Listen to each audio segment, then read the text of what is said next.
Magandang umaga sa lahat. Ngayong umaga ay babasahin po natin ang ika-4 na kabanata ng Esther at ang magbabahagi ng salita ay si Pastor Tim. Mababasa na po natin ang halos rurok ng kwentong ito. Nangyari ang plano ni Haman.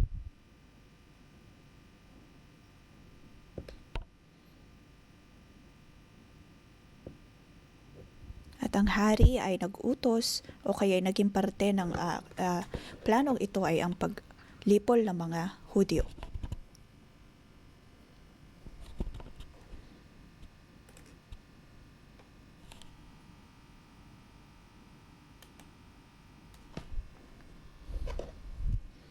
Ang Persia na ito ay ang Iran po sa panahon na yon. Ngayon makikita po natin na tila ba inaaway nila ang isa't isa. Kung babasahin po natin ang mga balita,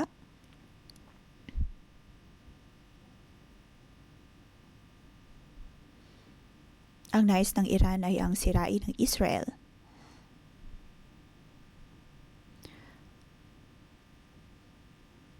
Ngunit lumalaban din pabalik ang Israel.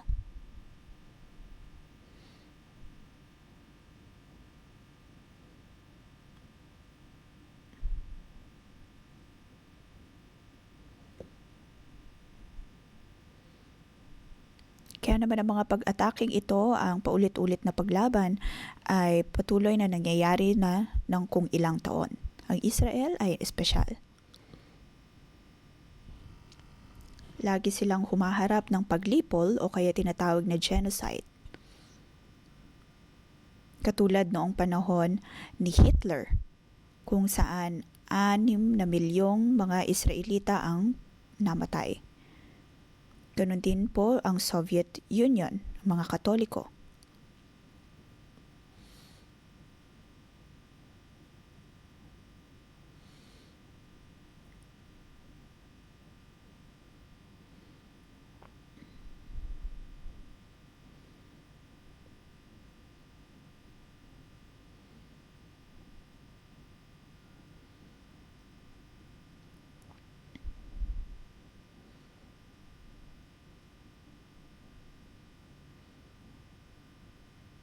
May mga naniniwala na mayroon lamang pong iisang Diyos, samantalang mayroon namang naniniwala sa Trinity. Kaya naman ang Israel ay mayroong nakakalungkot na kasaysayan. Sa aking pag-aaral ng kasaysayan, laging kong tinatanong kung nasaan ang Diyos. Ang liping ito ay pinili ng Panginoon. Ngunit bakit sila humaharap ng napakaraming mga nakalulungkot na kahihinatnan, katulad ng nangyari sa libro ng Esther?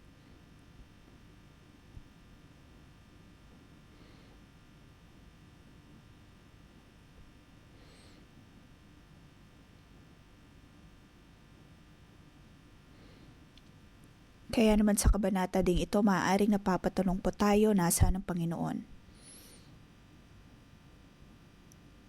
Sa chapter 4, makikita na tila hindi makikita, ngunit naroon pa rin na ang lahat ay nasa kalooban ng Panginoon.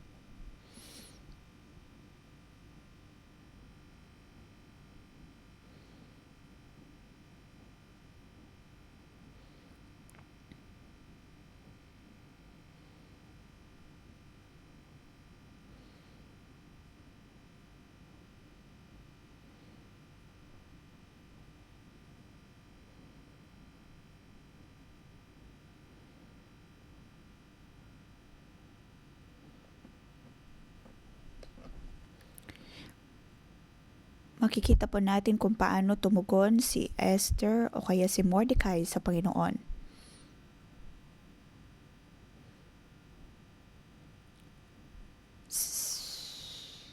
Makikita din po natin kung paano ginagawa ng Diyos ang lahat. Ginamit ng Panginoon si Esther at Mordecai para sa kaligtasan ng mga Hudyo. Ito ay halimbawa ng redemptive creation.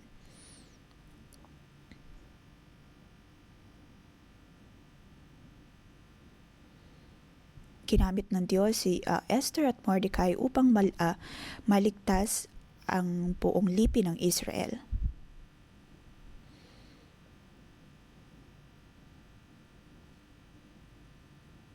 Kung alam po natin ang kaligtasan ng Panginoon ay nakasalalay sa ating pagdedesisyon, magiging katulad din po ba tayo ni Esther? O sasabihin natin na tayo ay maliit lamang, tayo ay alipin lamang, ulila, pinili ng maging hari. Pagkatapos ngayon, ay dapat kong humarap sa hari, hindi ba't ako'y mamamatay? Maaaring may ganitong mga pagdududa.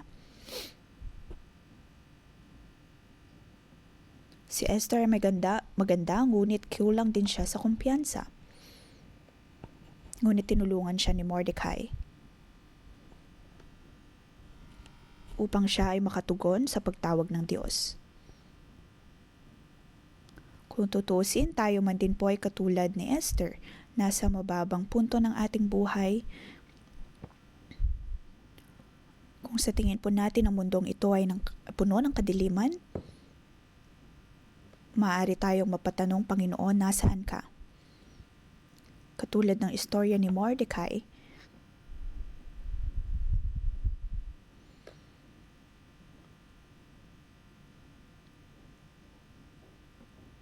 ang paglitaw ng Diyos ay nakadepende sa atin pong tugon. Ngayon, kung tatanungin po natin ng Diyos, Panginoon, nasan ka? Dapat din po nating tanungin ang ating sarili kung tumugon din po ba tayo sa kanyang pagtawag. Kung ang ating pamilya ay nasa kadiliman, tayo po bang pinili ng Diyos upang maging Esther sa atin pong pamilya? Kung ang komunidad na ating kinabibilangan ay napakasama, tayo din po ba ang Esther?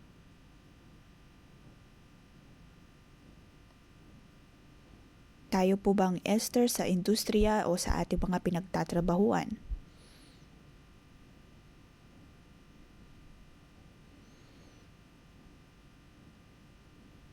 Maaring napapatanong tayo, Panginoon, nasaan ka? Ngunit alam natin na tayo ay pinili ng Diyos. Ngayong umaga, bibigyan po natin ang kabanatang ito ng pamagat, maging handa na tumugon sa pagtawag ng Diyos.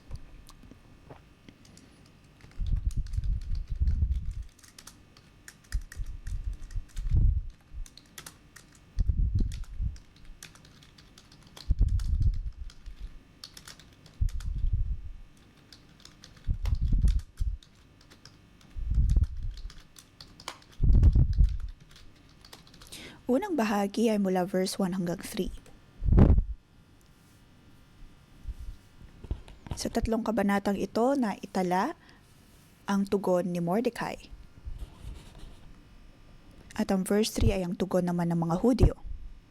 Verse 1, nang malaman ni Mordecai ang lahat ng nangyari, pinunit niya ang kanyang kasuotan, nagsuot siya ng damit panluksa, naglagay ng abo sa ulo at naglibot sa buong lungsod at malakas na tumatangis.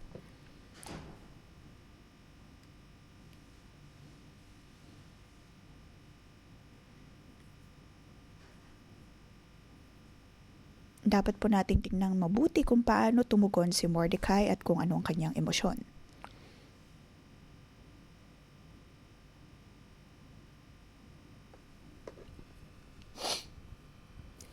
Mari sa loob-loob niya ay naroon ang kalungkutan dahil hindi siya sumunod kay Haman, kung kaya naman nagdurusa ang lahat.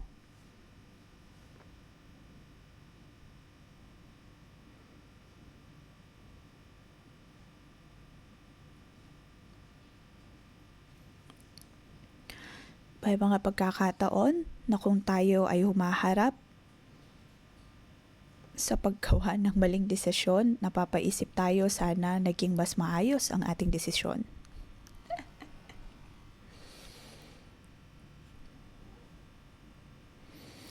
Ngunit si Mordecai, naroon na kinuha niya ang kanyang pinunit niya ang kanyang kasuotan, nagsuot ng damit panluksa, naglagay ng abo sa ulo, at malakas na tumatangis. Siya ay dumadaing sa Diyos. Katulad ng nangyari sa Exodo.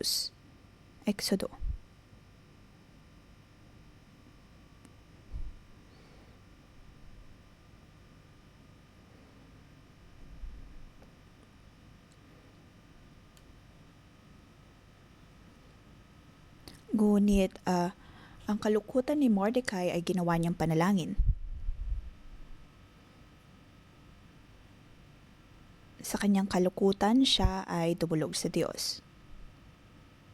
Sa verse 3,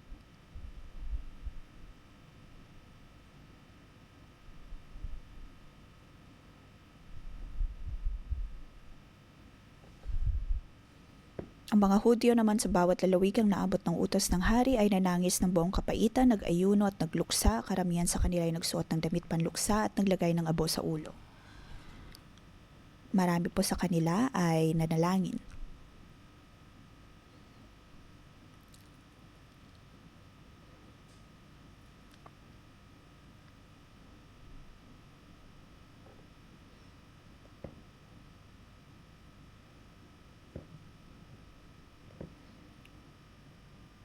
Makikita po natin na mga Hudyo ay tumindig din.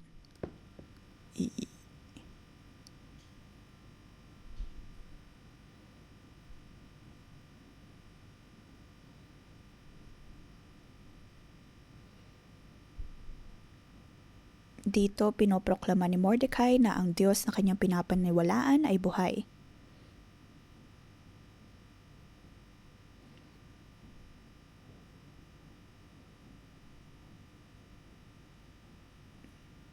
Kaya niyang tulungan ang bayan para makapanumbalik sa Diyos. Katulad po sa ating buhay ngayon, pakiramdam natin ang Diyos ay hindi natin kasama, ngunit para kay Mordecai, alam niyang naroon pa rin ang Panginoon. Tayo po ay ililigtas ng Diyos. Kahit na, para kay Mordecai, kahit na hindi ako lumuhod kay Haman, hindi dapat ako malungkot sa desisyong iyon. Katulad sa marketplace,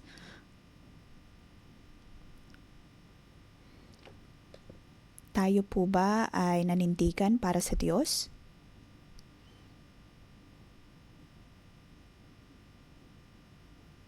Maaaring pinag-utusan ka ng iyong boss na kumilos ayon sa gray area.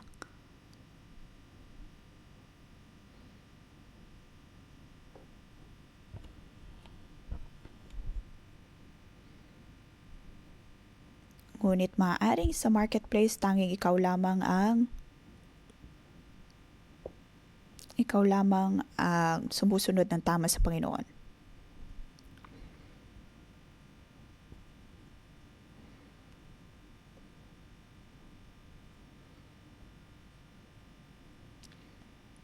Ngayon makikita po natin ang pananampalataya na mayroon si Mordecai. Kung tutusin ang pangalan ni Mordecai ay hindi naman po pangalang pang-Hudyo. Bagkus ay mula sa isang Diyos-Diyosan ng Babylonia.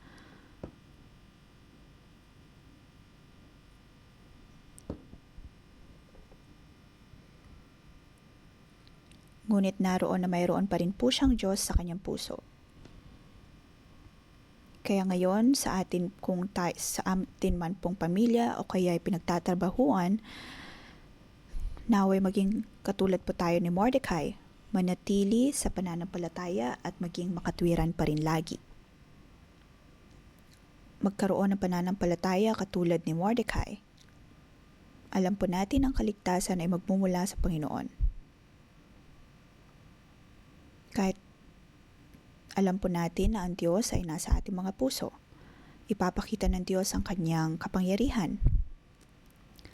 Nang si Mordecai at ang mga Hudyo ay dumaing sa Diyos, mababasa po natin ang nasa verse 4 hanggang 17.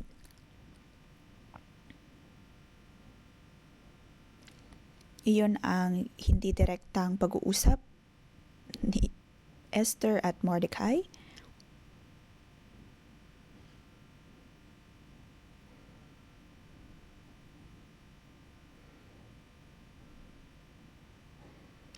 Verse 4 ay tungkol sa kung paanong nasabihan si Esther tungkol sa kalagayan ni Mordecai at ng mga Hudyo.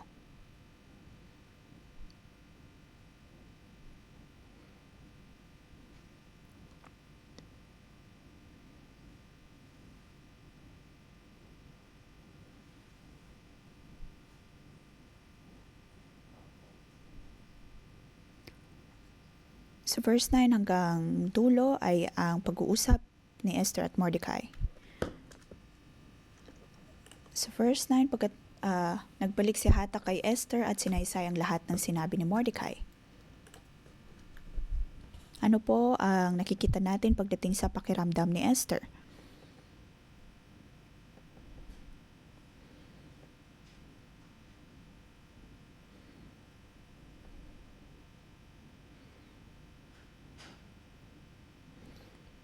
Sabi ni Esther dito ay matagal na siyang hindi pinapatawag ng hari. At kanyang sinabi, alam na alam ng lahat na walang itinatanggi ang batas ng kaharian. Sino mang lumapit sa hari, maging lalaki o babae, nang hindi pinapatawag ay papatawiin maliban kung ipatong sa kanyang gintong setro. At 30 araw na siyang hindi pinapatawag ng hari.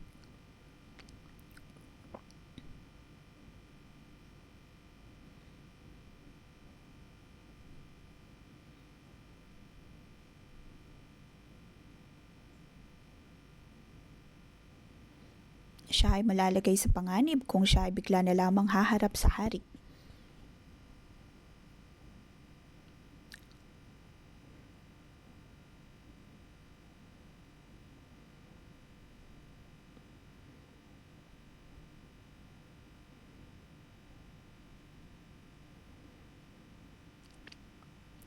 Maaring iniisip ni Esther na wala na ang pabor ng hari sa kanya. Maaring para sa kanya para na siyang naghahanap ng ibang reyna, mas bata o kaya mas magandang mga reyna. Maaring iyon ang nasa isip ni Esther sa mga panahon po na iyon.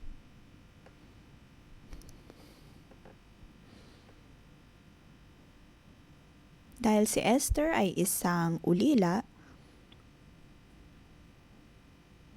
maaaring nasa isip ni Esther na hindi na siya gusto ng hari. Na para bang normal na para siya'y tangkihan at ayawan ng iba.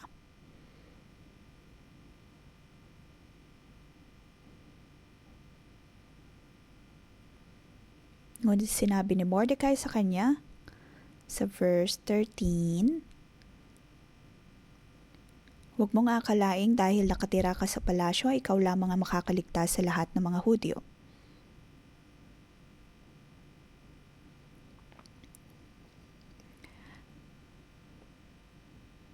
Kapag ipinagwalang bahala mo ang pangyayaring ito, tiyak na may maliligtas din sa mga Hudyo, ngunit malilipol ka at ang iyong angkan. Anong malay mo, baka nga napunta ka riyan para maging kasangkapan sa ganitong pagkakataon.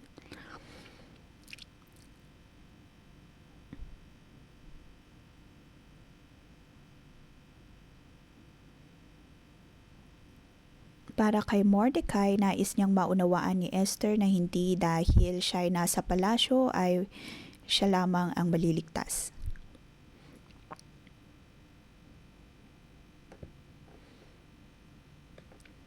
Kung ang mga Hudyo ay mapaparusahan, siya din ay makakaranas nito.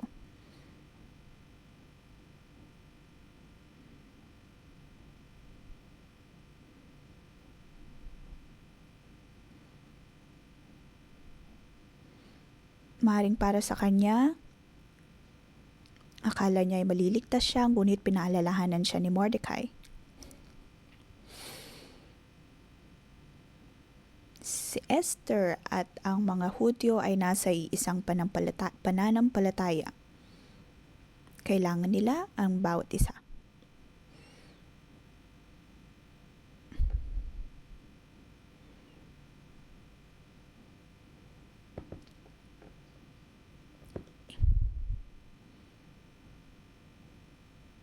Si Esther ay mayroon pong ugnayan sa mga bansa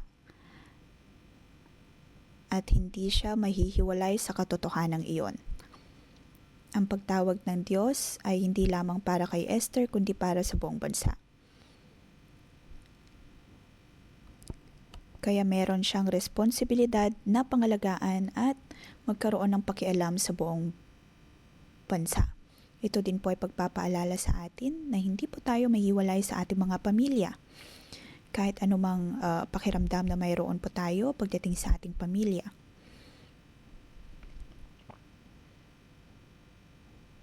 Dahil pinili ka ng Diyos, pinili din niya ang iyong pamilya.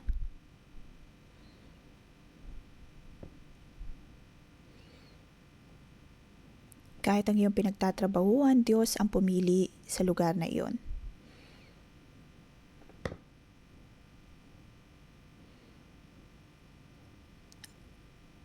Ang Diyos ay mayroong plano para sa iyo at para sa iyong pamilya.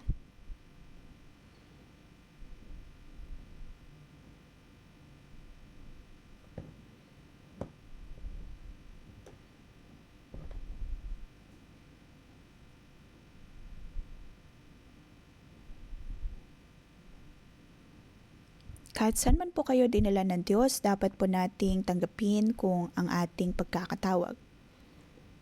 Ang Diyos ay mayroong pagkakatawag para sa iyo. Hindi lamang para sa iyong ikabubuti. Sunod ay nasa verse 14. Nabanggit dito na kahit man hindi kumilos si Esther ay naroon pa rin ang kaligtasan mula sa ibang lugar. Ngunit sinabi pa rin ni Mordecai, anong malay mo, baka nga napunta ka riyan para maging kasangkapan sa ganitong pagkakataon.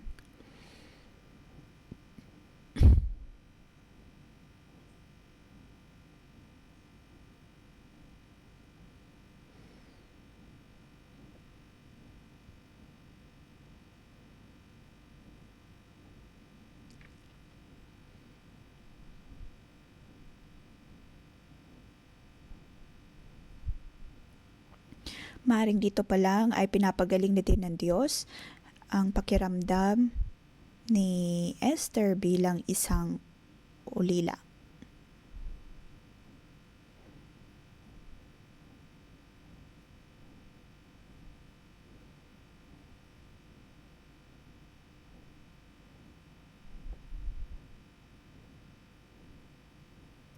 Para kay Esther upang tunay na mapamuhay niya ang kanyang pagkakatawag ay dapat niyang isuko ang lahat sa Panginoon.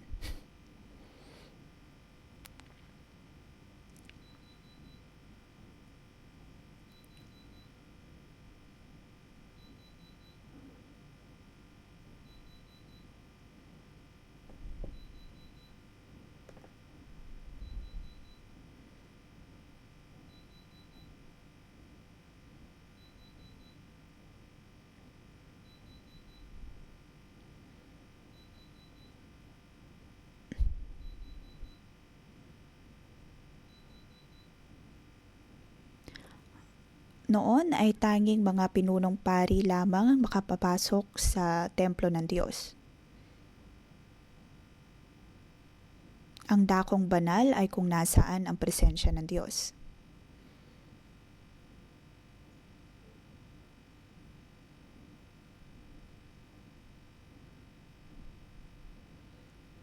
Kung mayroong basta-basta lamang papasok doon, maaari silang mapatay. Kaya naman mahalaga na gawin kung ano ang kalooban ng Diyos.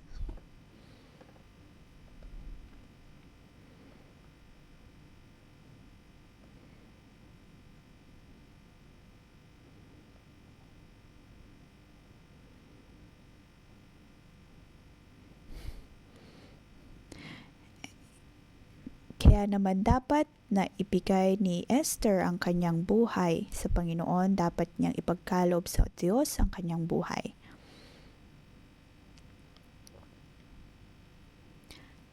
Pumunta si Esther sa hari at ito'y maihahalin katulad ng pagpasok sa presensya ng templo.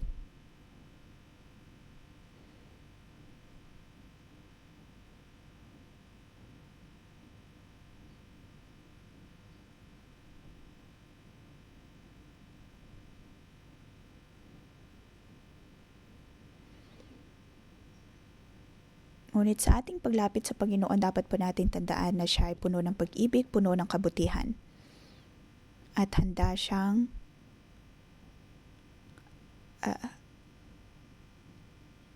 magbigay kagalingan. Dapat din po nating ibigay ang ating buhay sa Diyos.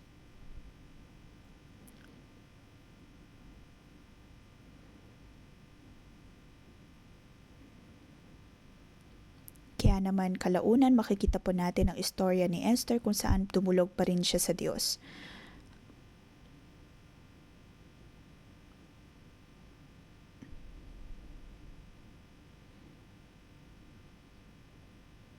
Dapat po nating buong pusong ipagkaloob sa Diyos ang ating buhay at tumugon sa Kanya.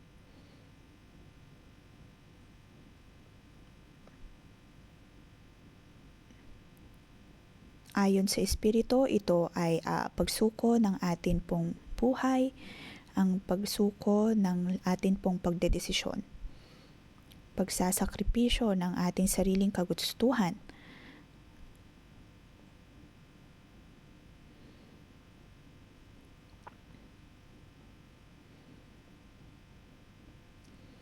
ang atin pong pagdedesisyon kung paano po natin harapin ang ating mga anak, ang ating pamilya. Naway magbigay ito ng kalwalhatian sa Diyos.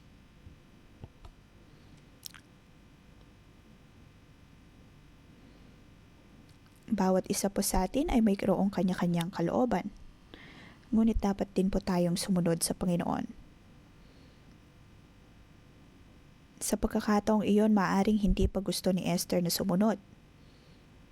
Ngunit alam niya na siya ay piniling sisidlan ng Diyos at dapat siyang tumugon. Mga kapatid, tayo po ay dapat na tumugon sa Panginoon. Hindi lamang po ito isang beses na pagsunod. Dahil maraming beses na dapat po tayong tumugon sa Panginoon.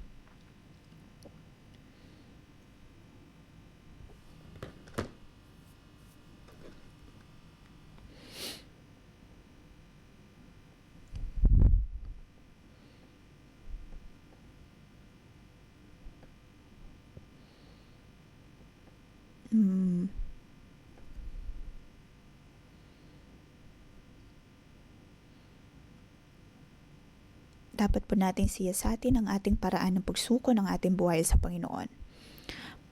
Para sa mga kabataan, kung kayo ay nakikipaghiwalay sa inyong mga nobyo-nobya, maaaring iyon din ay pagtugon sa Diyos dahil hindi marahil natutuwa ang Diyos sa uri ng relasyon na mayroon kayo. O maaaring sa isang banda nagsimula kayo ng panibagong career bilang pagtugon sa Diyos. May mga pagtugon na maaaring hindi ganun kaimportante. O kaya ang pagiging cell leader, ang pagsunod sa misteryo, ang pagpapatawad ng iba, ito din po ay paraan ng pagtugon sa Diyos. Ngunit dapat po nating unawain ang motibasyon na mayroon si Esther.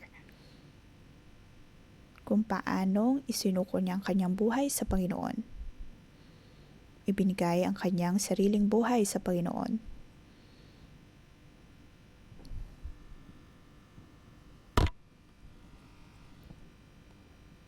At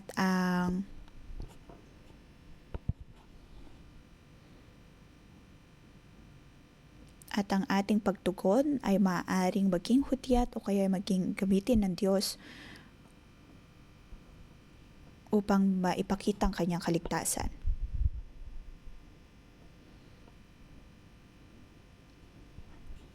Kung atin pong ipagkakaloob sa Diyos ang lahat, siya ay kikilos sa atin pong buhay. Ang Diyos ay naghihintay sa pagtugon ng kanyang mga anak.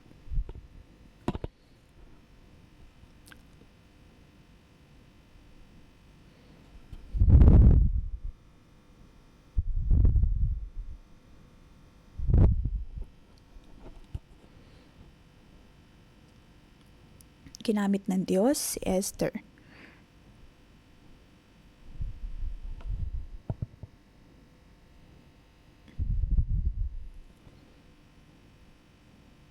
Dapat nating palakasin ang ating sarili, maging determinado. Nang bawat Esther ay mayroon din pong mga Mordecai. Kung walang Mordecai, wala ding Esther.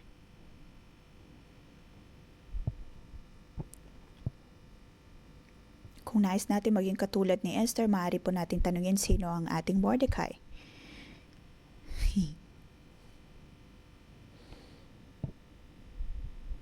Dito hindi basta-basta masabi ni Esther na kung siya ay mamamatay, siya ay mamamatay. Kaya niyang gawin ang bagay na yon dahil mayroon siyang espiritual na ama.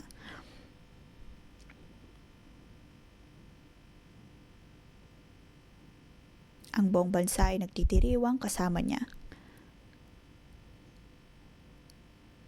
Dapat po tayong maging sisidlan ng Diyos, maging disipulo ng Panginoon. Kung pinapakinggan po natin ang mensaheng ito at hindi pa nadidisipulo, ito po ay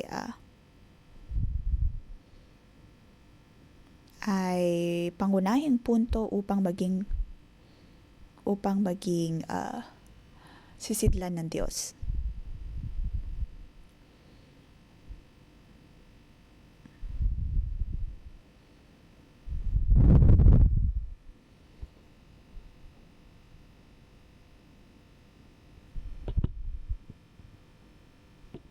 Ngayon, dapat po nating tanungin din ang ating mga sarili, mayroon din po ba tayong uri ng pagdidisipulo ng katulad ni Mordecai? Dahil sa pagdidisipulong ito ay maaari po tayong tumugon sa Diyos. Lahat po tayo ay katulad ni Esther.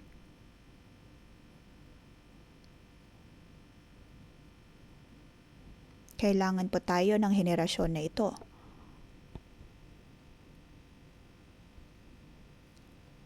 Tayo po ay hinihintay ng Panginoon na tumugon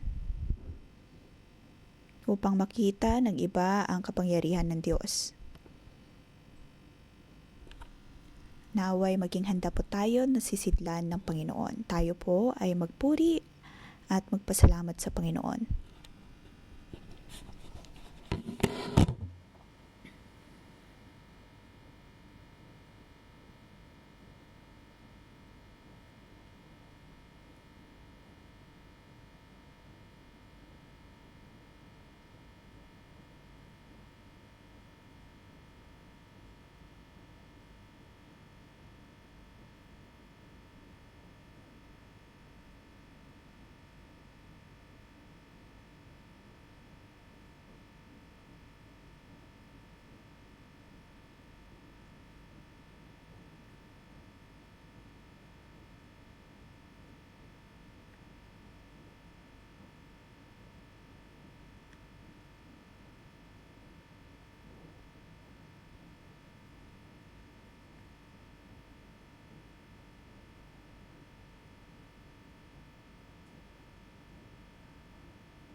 Salamat sa Diyos dahil sa bawat henerasyon ay tayo kanyang pinipili.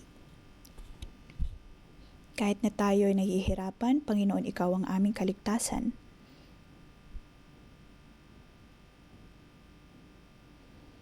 Ngayon, tayo po ay magpasalamat sa Diyos dahil tayo ay kanyang pinili.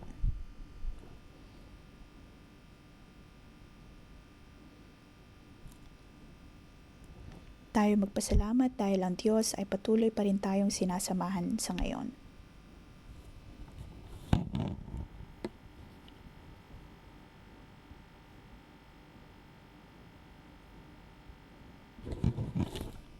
Panginoon, pinupuri ka namin at pinapasalamatan dahil sa iyong pagpili sa amin. Kami ang Esther na iyong pinili. Hindi kami karapat-dapat, ngunit tinawag mo kami. At binigyan mo kami ng korona. Binigyan mo ng banal na espiritu. Ang amin pong buhay ay patuloy na lumalakad kasama ka. Naunawaan namin ang iyong kalooban.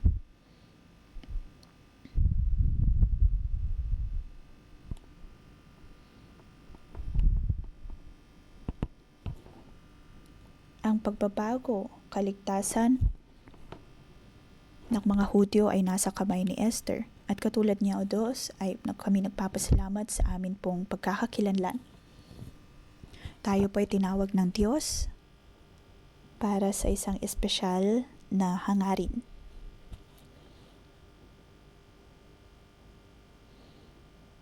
Ang atin pong puso ay dapat na patuloy na nagnanais sa Diyos.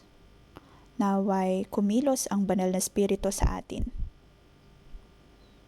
Ang banal na espiritu na kumilos sa buhay ni Esther ang siyang patuloy na kikilos sa atin ngayon. Ang atin pong buhay ay magamit ng Diyos.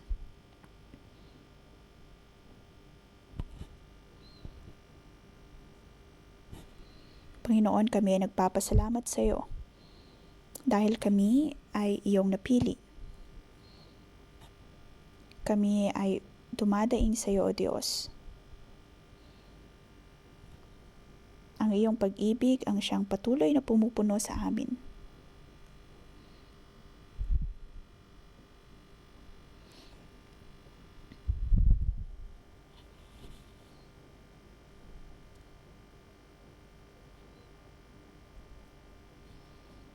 Panginoon, alam mo ang aming kahinaan. Alam mo kung gaano kami kahina. Alam mo na kami ay puno ng takot, ngunit hindi ka sumusuko. Patuloy mo kaming sinusuportahan. Sa tuwing kami ay nanghihina, palagi kang nagbubukas ng pintuan para sa amin. Nais ka naming pasalamatan, O Diyos. Upang kami ay makatindig, maging malakas,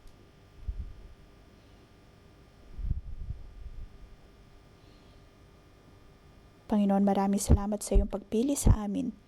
Sa panahon ng paghihirap, alam namin, O Diyos, na mayroong kaligtasan na tuon para sa amin. Sabi sa verse 1, nang malaman ni Mordecai ang lahat na nangyari, pinunit niya ang kanyang kasuotan, nagsuot siya ng damit panluksa, naglagay ng abo sa ulo, at naglibot sa buong lungsod at malakas na tumatangis. Mga kapatid, kung tayo po ay titindig at patuloy na dudulog sa Diyos, maaring humarap po tayo ng mga problema, katulad ni Mordecai dito. Ngayon tayo po ay magbahagi. Kung tayo po ay titindig sa harap ng Diyos, mga paghihirap na ating hinaharap marahil sa marketplace, sa pamilya, atin pong ibahagi. At ipanalangin ang bawat isa.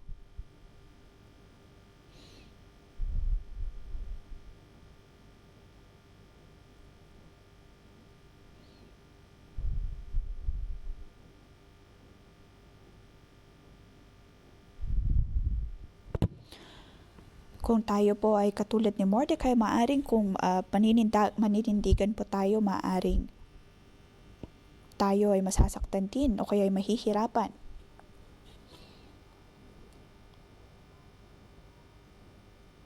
May mga pagkakataon na nababanggit natin na tungkol sa Panginoon.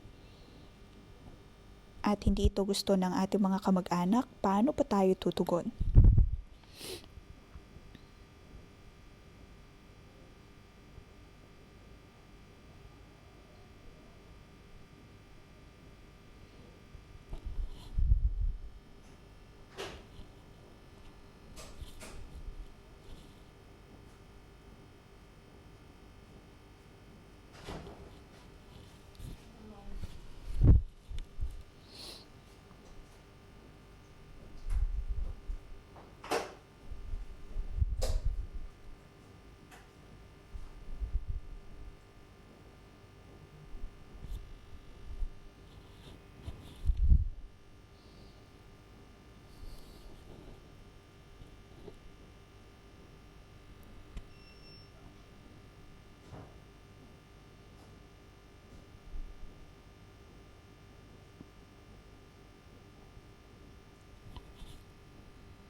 Panginoong Yesus, naway tulungan mo kami. Sa amin pong pagbabahagi ng aming mga kahinaan at kahirapan.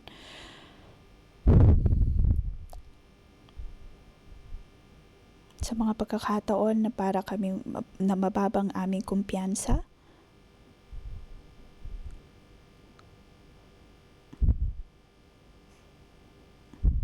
ngunit Panginoon, alam mo ang lahat. Alam mo, Panginoon, na kami ay limitado.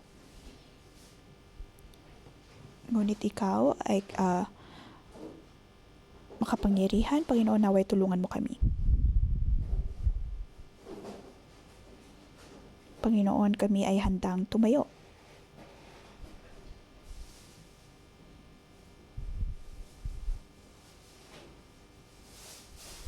Panginoon, kami ay tumutulog sa iyo.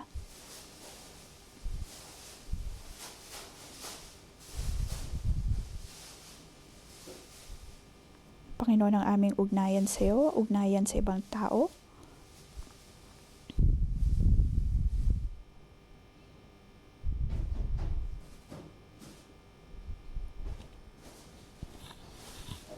Panginoon, kami ay tumutulog sa iyo. Naway ang iyong salita ang siyang manahan sa aming mga puso, upang magkaroon kami ng kumpiyansa katulad ni Esther.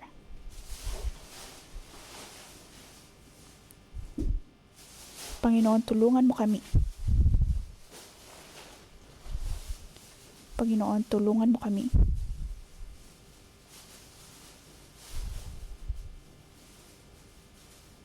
Sa aming pagdintig, O Diyos, alam namin kami ay iyong patuloy na tutulungan at isasalba.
Panginoon, kami nagpapasalamat sa iyo.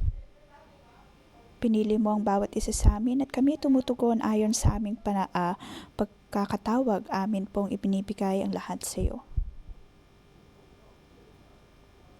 Panginoon, naway samahan mo kami. Bigyan mo kami ng patataya katulad ni Esther. Mamatay man ay mamatay. Panginoon, naniniwala kami na ililigtas mo kami at iyong papakinggan ang aming panalangin. Mga kapatid, ang Diyos ay nakikinig sa bawat nating panalangin.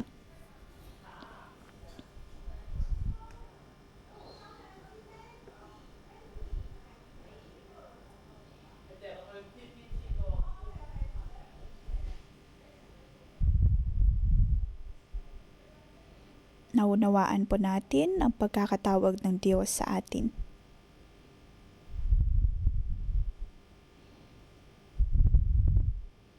Verse 14, kapag pinagpalunghala mo ang pangyayaring ito, tiyak na may magliligtas din sa mga Hudyo, ngunit malilipol ka at ang iyong angkan, anong malay mo? Baka nga napunta ka riyan para maging kasangkapan sa ganitong pagkakataon.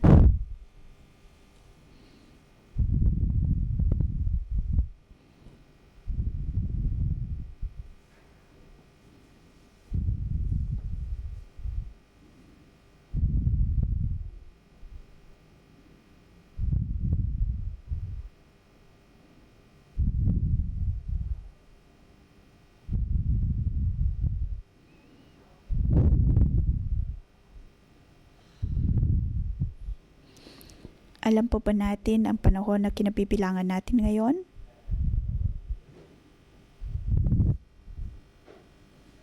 Maaaring para sa atin parang wala itong epekto sa atin, ngunit sinasabi sa kabanatang ito, nawi magkaroon tayo ng pakialam, dapat po tayong manalangin.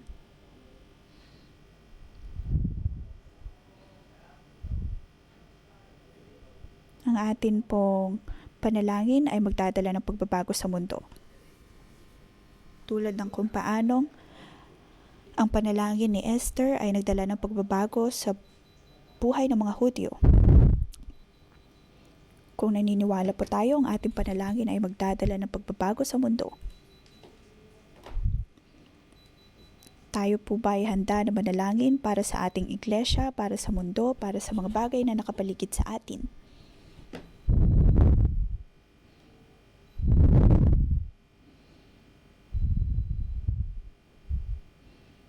Alam po natin na ang lahat ng ito ay mapapangyari.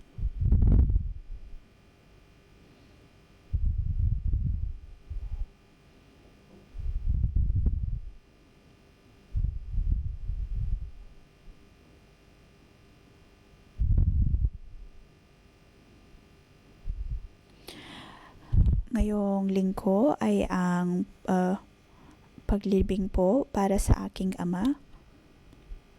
Lagi kong sinasabi sa Diyos na gagamitin niya ayon sa kanyang kalooban ng aming mga buhay.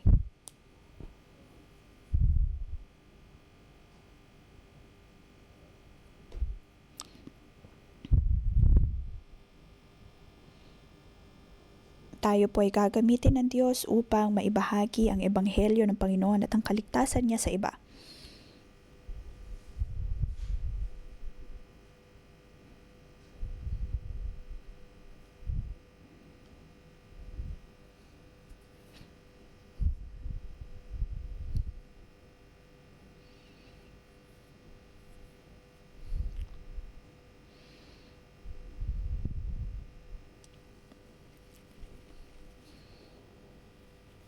Kung pag-iisipan po natin ang digmaan sa mundo, atin pong ipanalangin na ang ating mga panalangin ay magdadala ng pagbabago sa mundo, sa mga kapamilya natin at sa sitwasyon na mayroon tayo.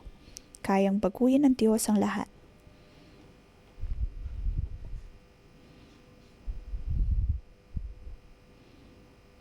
Ang salita ng Diyos ay maipapahayag sa buong mundo.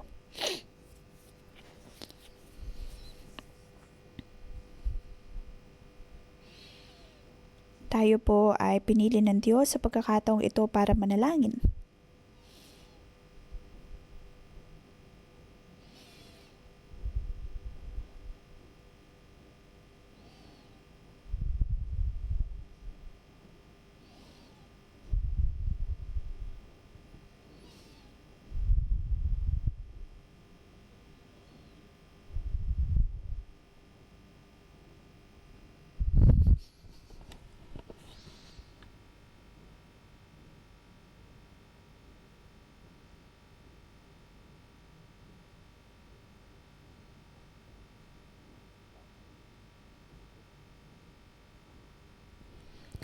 Panginoon, maraming salamat sa iyong pagpili sa amin, iyong pinapakinggan ng aming panalangin.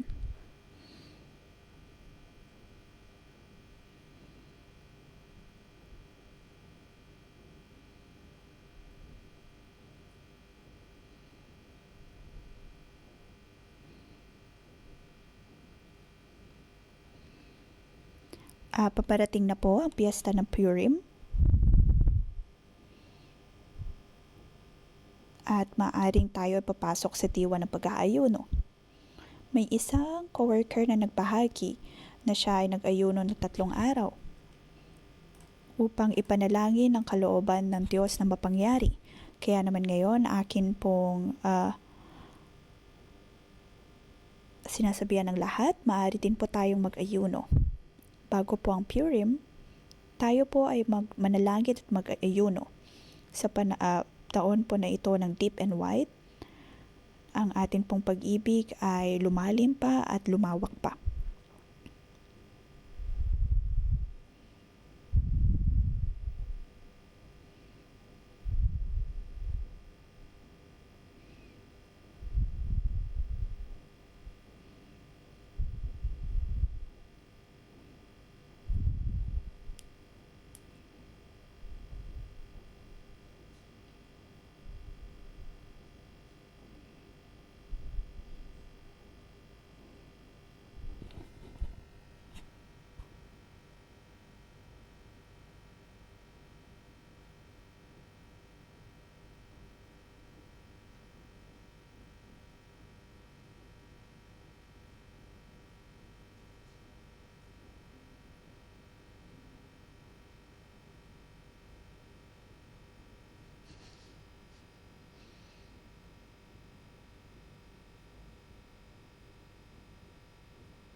Panginoon, kami nagpapasalamat sa iyo.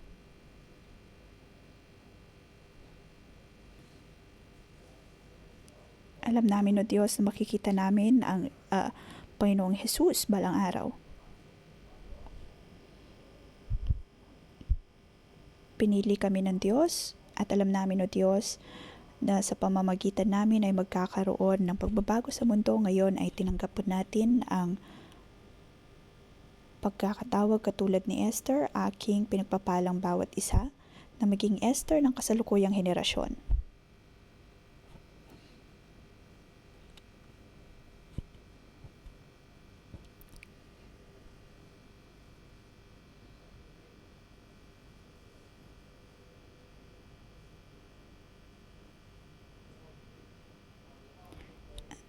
Atin pong tanggapin ang kapangyarihan na nagmumula sa Diyos at nang mapangyari ang kanyang kalooban.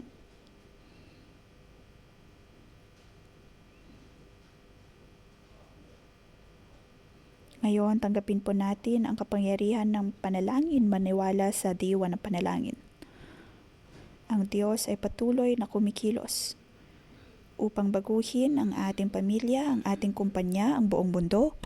Ang Diyos ay makikinig sa ating panalangin at sasamahan po tayo. Panginoon, ang iyong presensya ay nasa amin, ang siyang tutulong sa amin upang pagtagumpayan ang bawat paghihirap. Panginoon, maraming salamat. Pakinggan mo ang aming panalangin sa ngalan ni Jesus. Amen. Dito po nagtatapos ang ating pangumagang debosyon. Magandang umaga.